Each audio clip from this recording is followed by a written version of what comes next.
In the fifth book of Homer's Odyssey, composed sometime in the 8th century BCE, the hero Odysseus sits weeping on a beach. He's been weeping for 7 years. Behind him stands a cave dwelling, beautiful and fragrant, wreathed in cedar smoke and the scent of burning juniper.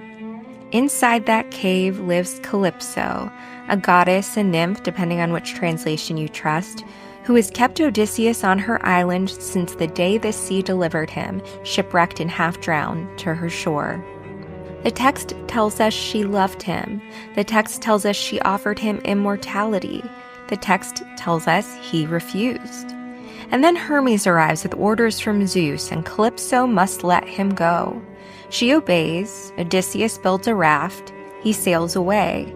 And Calypso disappears from the narrative entirely, as though she never existed outside the function she served. Obstacle, temptation, delay. I'm the archivist, and this is Ghost Lectures, Voices from Classic Literature. What you're about to hear is a reconstruction. There's no verified historical record of Calypso delivering a lecture on the nature of immortality. There are no fragments preserved in Alexandrian libraries, no medieval manuscripts tucked into monastery archives. What we have instead is the text itself, Homer's Odyssey, and the profound silence at its center. Because Calypso speaks only briefly in the poem. When Hermes arrives to command her release of Odysseus, she protests. She calls the gods cruel and jealous. She reminds them that she saved Odysseus when no one else would. She points out the double standard. Male gods take mortal lovers freely, but when a goddess does the same, it becomes scandal. And then she stops speaking. She obeys. She helps Odysseus build his raft. She gives him provisions, favorable winds, her blessing. And Homer moves on. But what if she didn't stop speaking? What if, in that moment of enforced obedience, Calypso understood something that the text itself could not articulate? What if her silence was not acceptance, but recognition? The recognition that immortality, the very thing she offered Odysseus, was not the gift the tradition claimed it to be. The lecture you're about to hear has been reconstructed from close analysis of Calypso's position within the Odyssey, from the symbolic weight of her island Ogygia, from the specific nature of her divine status, and from the philosophical implications of her offer to Odysseus. It draws on ancient Greek concepts of time, chronos and kairos, linear duration versus meaningful moment, and on the particular horror of consciousness that cannot end. To understand why this testimony matters, you need to understand who Calypso is within the architecture of the Odyssey. She is not one of the Olympians. She is the daughter of Atlas, the titan who holds up the sky as punishment for rebellion against Zeus. She is, in other words, the child of a prisoner, someone whose family lost the war that established the current cosmic order. She lives on Ogygia, an island described as the navel of the sea, so remote that even the gods rarely visit. When Hermes arrives in Book 5, Homer takes care to describe how far he had to travel, how exhausting the journey was, how desolate the location. Calypso's island is beautiful. Homer gives us lush descriptions of her cave, the surrounding meadows, the 4 springs that flow with clear water. But it is also profoundly isolated. No human community lives there. No ships pass by. Ogygia exists outside the normal circuits of human travel and divine attention. This is important. Calypso is powerful. She possesses divine knowledge and enough power to provide shelter, provisions, and favorable winds. But she is also exiled. Her power has no audience. Her immortality has no community.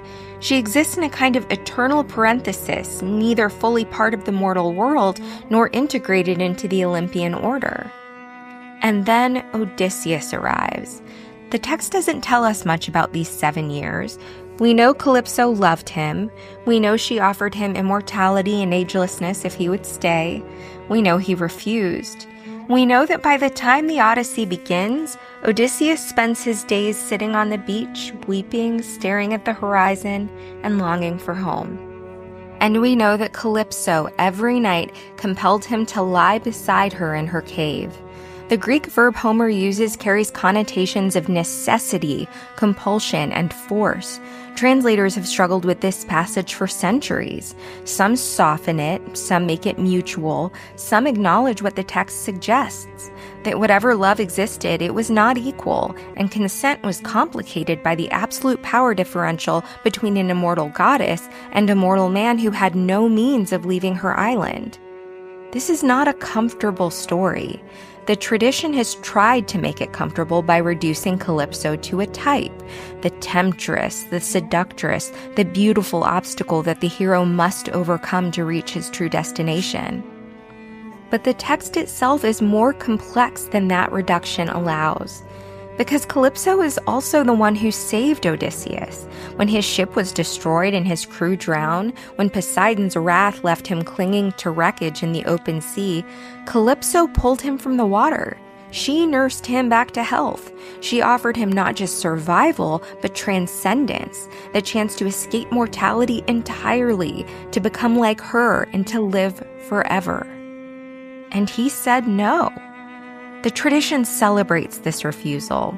Odysseus chooses home over immortality, his mortal wife over a divine lover, his human identity over godhood.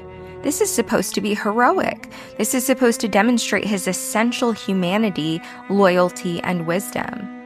But what about Calypso's perspective? What does it mean to offer someone everything you are, immortality, divinity, eternal companionship, and have them choose death instead? Not just their own death, but the death of everyone they love, the inevitable decay of everything they value. What does it mean to be immortal in a world where everyone else chooses mortality? The reconstruction presented here is based upon close reading of Homeric passages about Calypso, the historical and mythological context of Greek immortality, and the philosophical implications of her isolation and her offer to Odysseus. It imagines what she might have said if granted the narrative authority the epic denies her. The title of this recovered lecture is The Burden of Forever, a Testament on Immortal Existence. Playback begins now.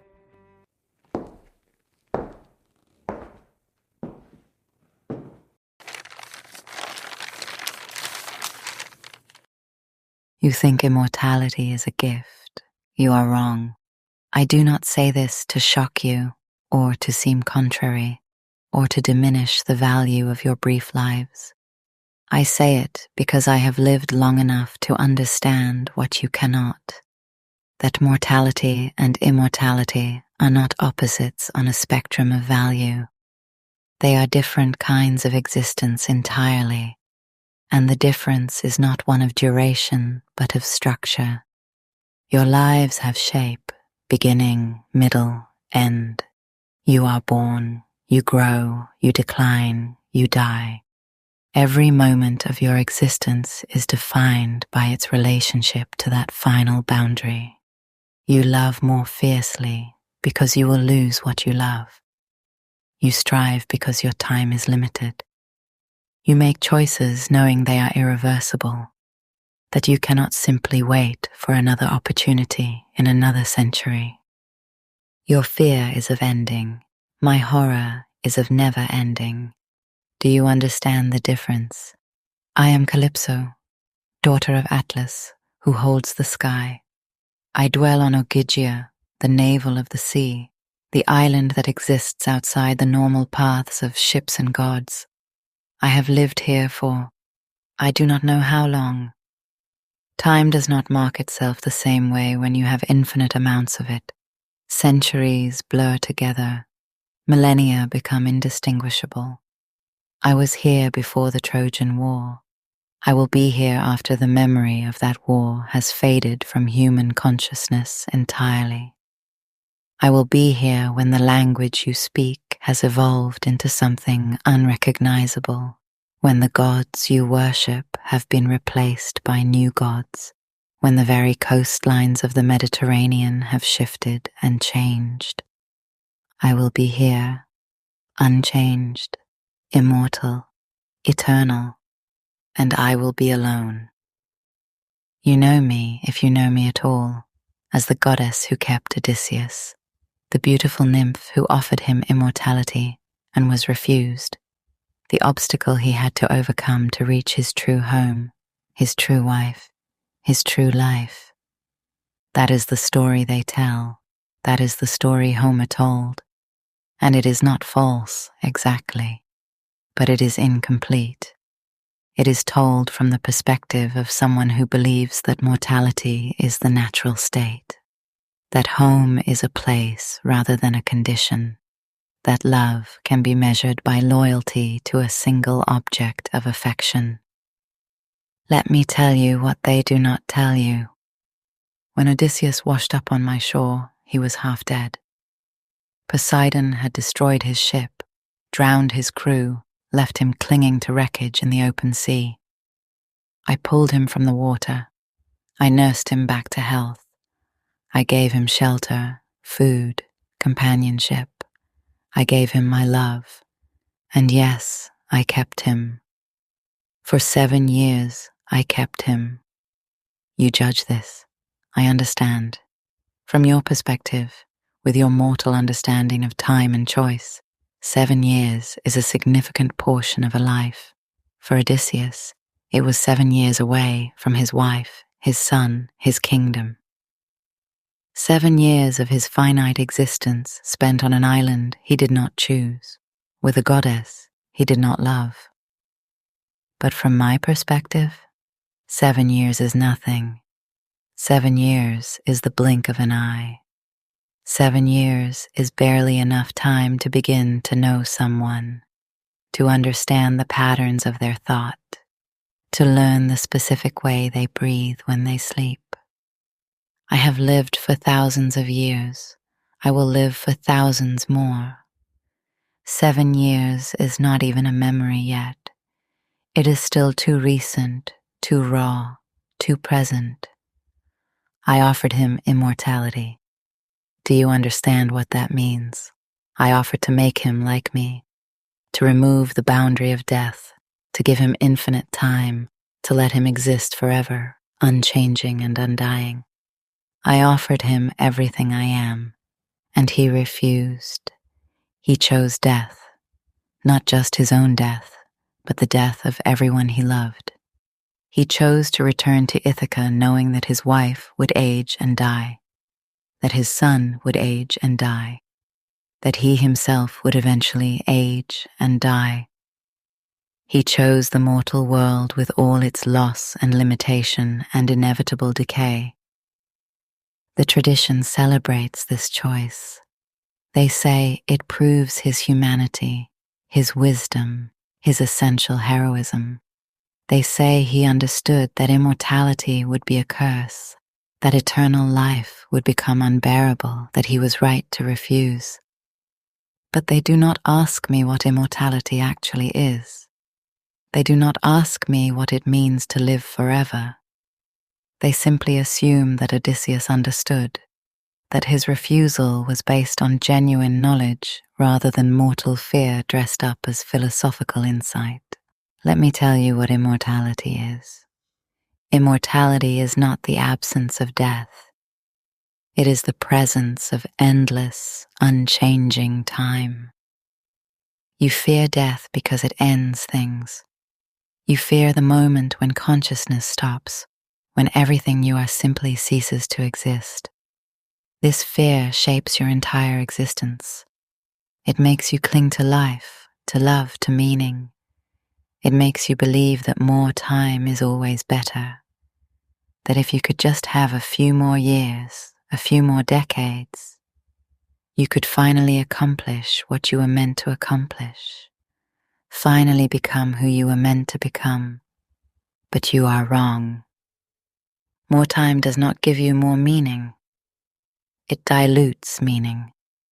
It spreads your consciousness thinner and thinner across an ever-expanding duration until nothing feels significant anymore, until every experience is just another repetition of something you have already experienced 1,000 times before.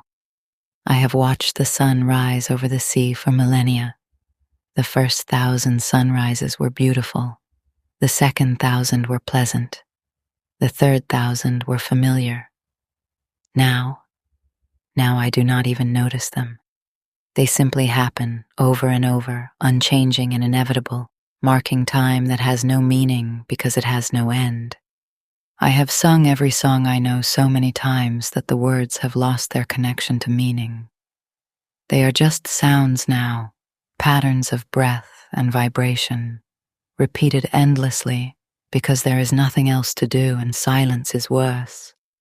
I have remembered every memory I possess until they have worn smooth like stones in a river, until they no longer feel like experiences I lived, but like stories I was told about someone else, someone who existed so long ago that she might as well be a different person entirely. You think memory is a gift. You think that if you could just remember everything, if nothing ever faded, you would be richer for it.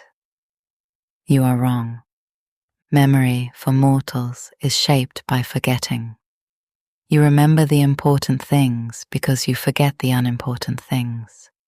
You remember moments of intensity, joy, grief, love, fear, because they stand out against a background of ordinary experience that fades naturally over time. But I forget nothing.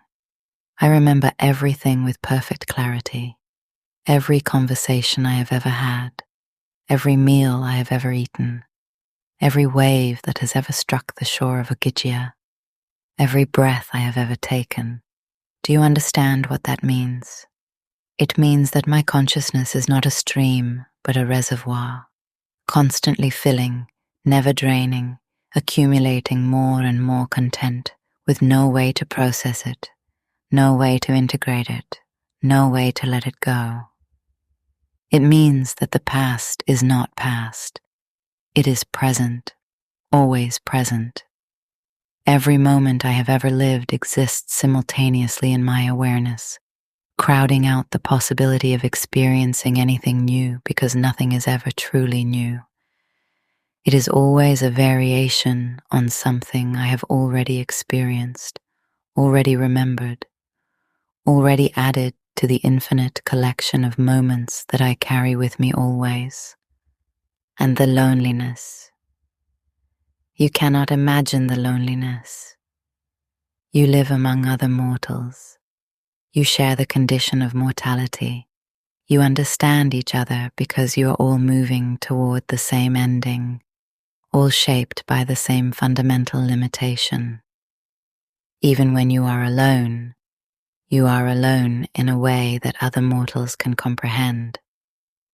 But I am alone in a way that no mortal can understand, because I do not move toward an ending.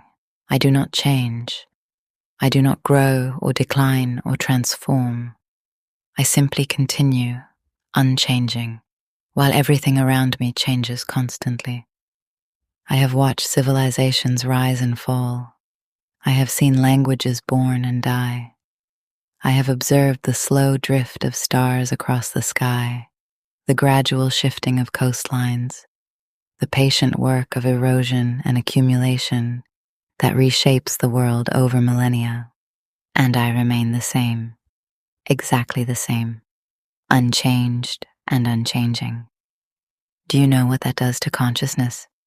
To be the only fixed point in a universe of constant transformation, to watch everything else move and change and evolve while you stay frozen, eternal, immortal. It makes you a ghost, not dead, but not fully alive either, present but not participating, observing but not experiencing. When Odysseus arrived, I thought perhaps it would be different. I thought perhaps if I could share my immortality, if I could make him like me, I would finally have companionship that lasted. Someone who would not age and die and leave me alone again. Someone who would understand what it means to exist outside of time. I offered him everything: immortality, eternal youth, divine knowledge. My love, which after millennia of solitude was still capable of feeling something, still capable of wanting, and he refused. He sat on the beach and wept. Every day, he sat on the beach and wept for his mortal wife, his mortal son, his mortal kingdom.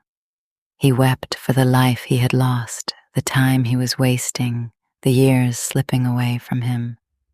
He could not understand that those years were the gift, that their slipping away was what gave them value, that mortality was not a curse to be escaped, but the very thing that made his love for Penelope meaningful, that made his desire to return home urgent, that made his life a story rather than an endless, shapeless duration. I did not force him to stay because I was cruel. I forced him to stay because I was desperate. 7 years of companionship, 7 years of having someone else present on this island, someone to speak to, someone to touch, someone to remind me that I still existed in relation to another consciousness. 7 years is nothing to me, but it was everything.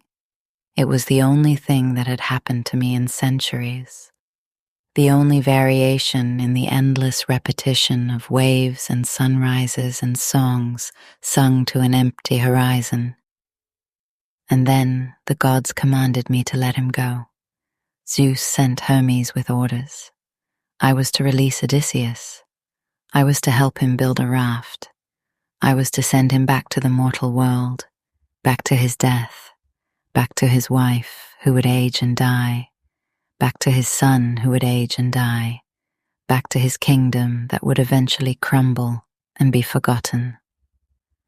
I obeyed. What choice did I have? I am immortal, but I am not powerful, not in the way that matters.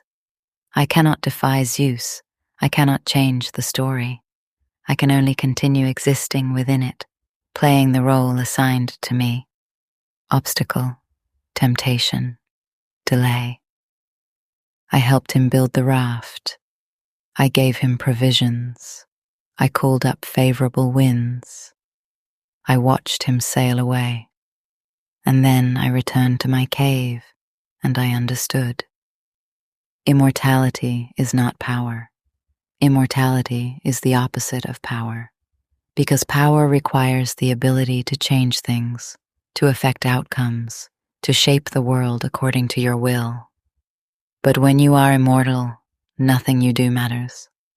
Nothing changes. You cannot die, so you cannot sacrifice yourself. You cannot end, so you cannot complete anything. You simply continue forever, accumulating experiences that have no resolution, relationships that have no permanence, desires that have no satisfaction. Odysseus had power. He could choose. He could refuse immortality. He could sail away.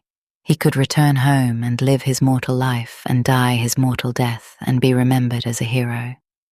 I have no power. I cannot choose mortality. I cannot leave Ogygia. I cannot die.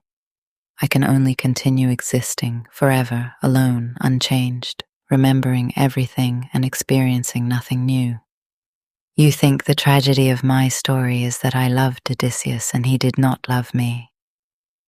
You think the tragedy is that I was rejected, that I was left alone, that I was denied the companionship I desired.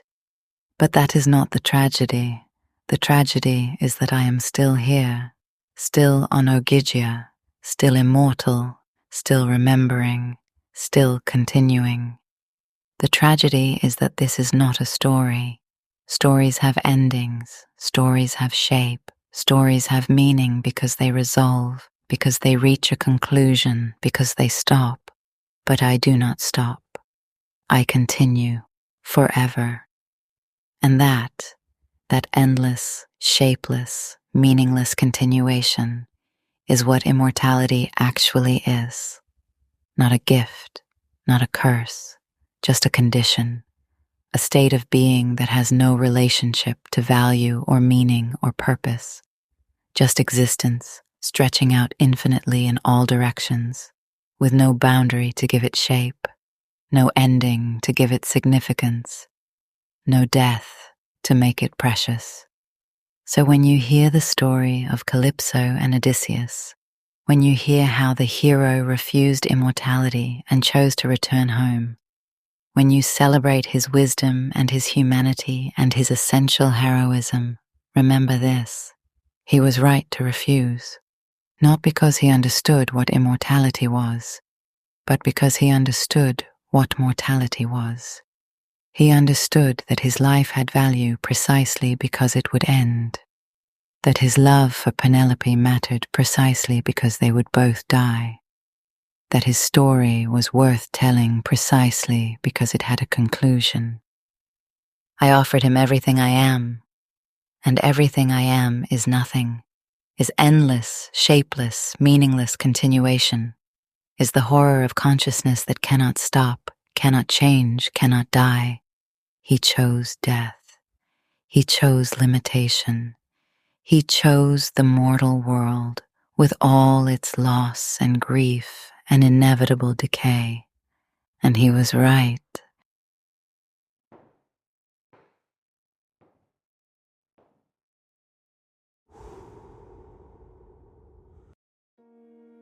After Odysseus sails away from Ogygia, Calypso disappears from the poem as an active character. Homer never gives her another scene or speech. She serves her narrative function, obstacle, delay, temptation, and then she is simply gone, as though she never existed outside that function. But of course, she does still exist. She's immortal. She cannot disappear.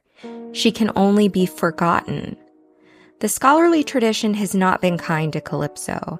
For centuries, she has been read as a type rather than a character, the seductress, the temptress, the beautiful obstacle that the hero must overcome. She represents the allure of escape, of abandoning responsibility, of choosing pleasure over duty.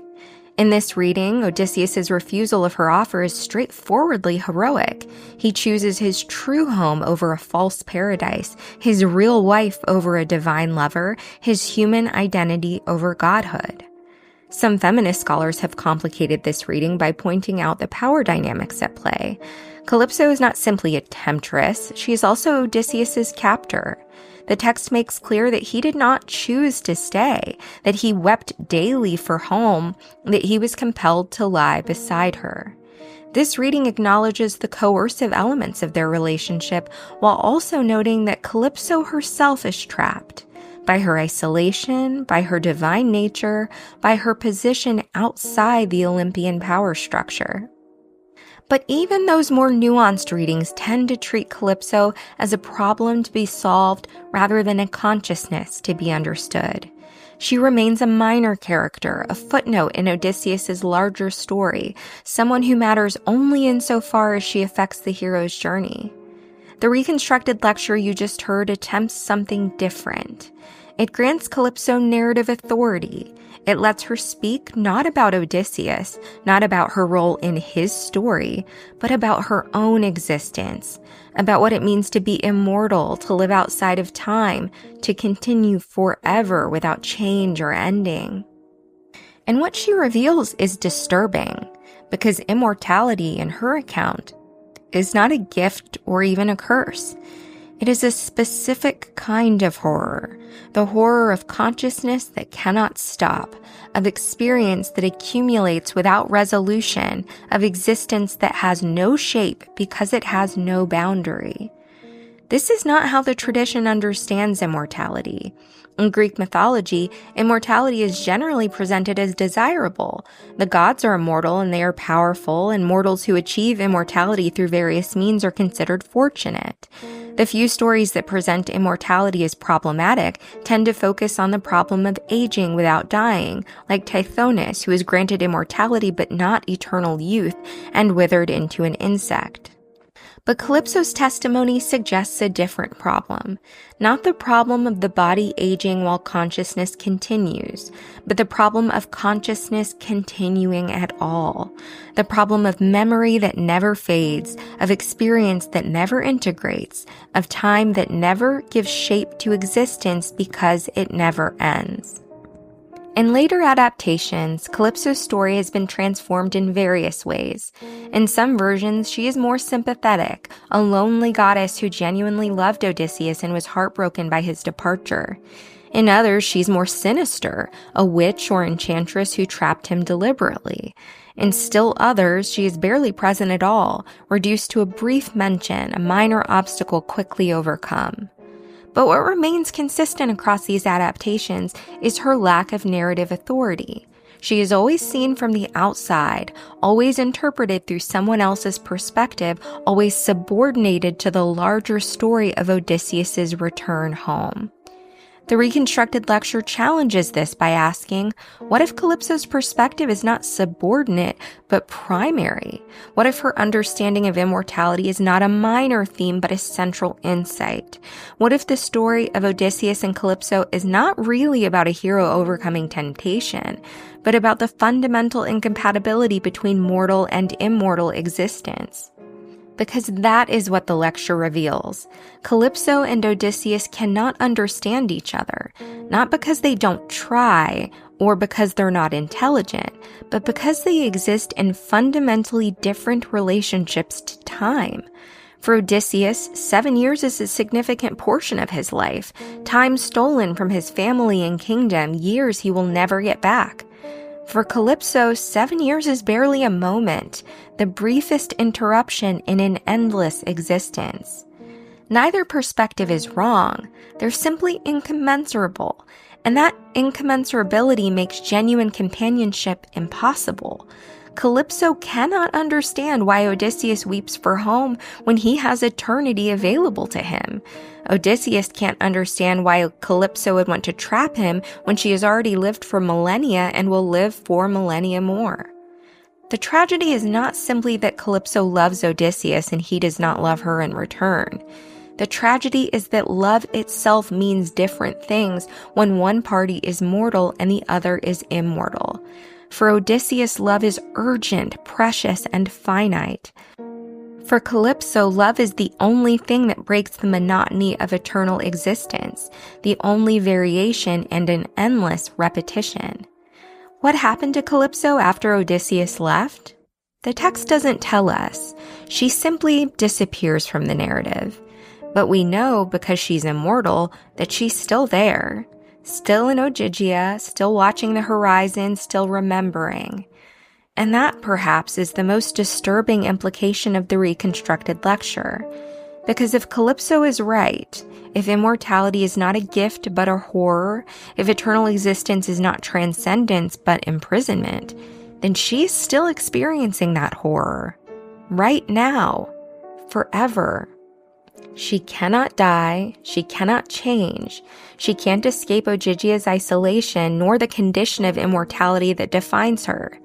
She can only continue accumulating more memories, more experiences, more repetitions of the same sunrises and waves and songs forever and ever with no end in sight. The reconstructed lecture ends with Calypso acknowledging that Odysseus was right to refuse her offer. Not because he understood what immortality was, but because he understood what mortality was, that limitation gives meaning, that endings give shape, that death makes life precious. This is a profound reversal. The tradition presents Odysseus's refusal as a rejection of Calypso, a choice of home over exile, of duty over pleasure. But Calypso's testimony suggests something different, that Odysseus's refusal was not a rejection of her, but an affirmation of his own mortal existence, that he chose death not because immortality was undesirable, but because mortality was essential to who he was. And Calypso, who can't die, who can't choose mortality, who can only continue existing forever, understands this. She understands that what she offered was not a gift, but a curse. She understands that her own existence is not enviable, but horrifying. She understands that the power she seemed to have, immortality, divine knowledge, the ability to offer eternal life, was actually powerlessness, because she couldn't change the fundamental structure of her own existence. In granting Calypso narrative authority and letting her speak for herself rather than being spoken about, we discover something true about power and time and who gets to be remembered. We discover that the minor characters, the obstacles, the temptations, they have their own understanding of the story, their own perspective on what happened, their own consciousness that continues even after the hero has moved on. And we discover that immortality, the thing that should make Calypso powerful and significant and eternal, is actually what traps her in silence. Because she cannot die, she cannot end, she cannot stop being the minor character in someone else's story. She can only continue forever, remembering everything and experiencing nothing new. The burden of forever is not death. It is the impossibility of death. It is consciousness that cannot stop, existence that cannot end, time that stretches out infinitely with no boundary to give it meaning. Calypso is still on Ogygia. She is still immortal. She is still remembering. And that, perhaps, is the real tragedy of her story. Ghost Lectures Voices from Classic Literature is written and narrated by Danielle Christmas and produced by Audio Ellis. If you enjoyed this lecture, consider subscribing and sharing the recording with another reader of classical literature. Additional lectures will be released as new materials are recovered.